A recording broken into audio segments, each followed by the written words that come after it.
Hello everyone. Well, welcome back, and today I am doing what I call a little bit of batch cooking.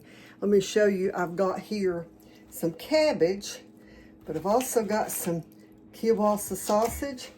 Over here I've got some broccoli, and I want you to see what I've got right here. A few days ago I was using celery in a recipe, and you can see I've put it in water, and this has got new celery coming in on the top. And so after it gets just a little bit bigger, I'm going to take it and put it in my raised beds, and it'll grow more celery. So I'm going to get started here and show you what I'm doing today. Okay, so as I get started here, the first thing that I'm going to do is add some of my bacon grease into my skillet. And cabbage is always really good fixed with bacon grease. And so what I've cleaned my cabbage, and all I'm going to do is start shredding this cabbage into my skillet once it gets hot. Okay, so my bacon grease has melted. So all I'm going to do is just start adding this cabbage to the bacon fat. I'm going to get a pretty good amount. I had a small head of cabbage, and I'm going to use all of it in this recipe, and then we're going to add some other ingredients. Now I've got about half of my cabbage in there, so the first thing I'm going to do is just sprinkle all over this with a good amount of salt. I'm using the Redmond's real salt in this, and then I'm also going to add a good amount of pepper on it. Just make sure that it's coated a little bit with the pepper, and then I'll add the rest of my cabbage on top of it and do the same thing again. Okay, you can see there that I have put in the rest of my cabbage. I've salted and peppered it, and now I've got right now a half of a medium onion but I'm going to put the whole onion in it, because the onion and the cabbage flavor together goes so good together. And so I'm going to add this whole onion, and then I'll show you the rest of it. Okay, so I've got all of my onion in it, and now all I'm going to do is put some pieces of this kielbasa sausage in it, and I'm going to cover it and let it cook until it starts to get real tender. Of course, I'll keep it stirred so that it doesn't scorch on the bottom. Doesn't hurt the cabbage to brown just a little bit. In fact, it's good like that. If it gets, my knife is dull. I'm gonna have to find a different knife. It's tearing it instead of cutting it. But anyway, I'll show you the finished product.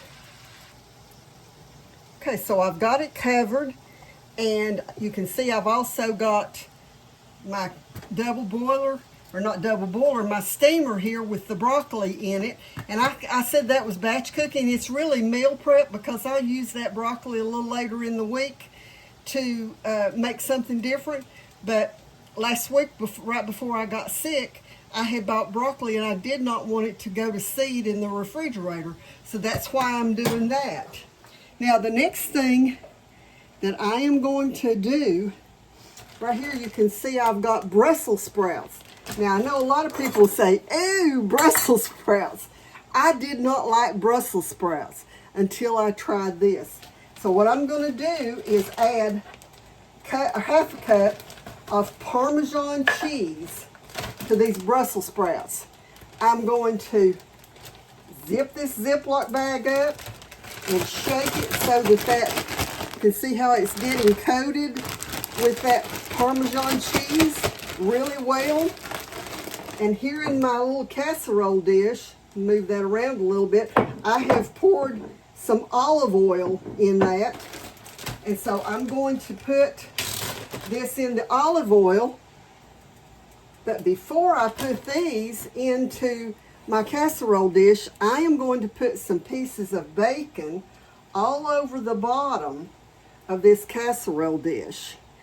It adds so much flavor to the Brussels sprouts, and then with that, between that and the added seasonings that I will add, I'm going to sprinkle these with some garlic powder and, of course, some salt and pepper.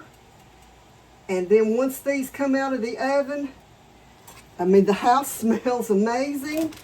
And just going to sprinkle that in there, put it all in there, and I will have to cover that.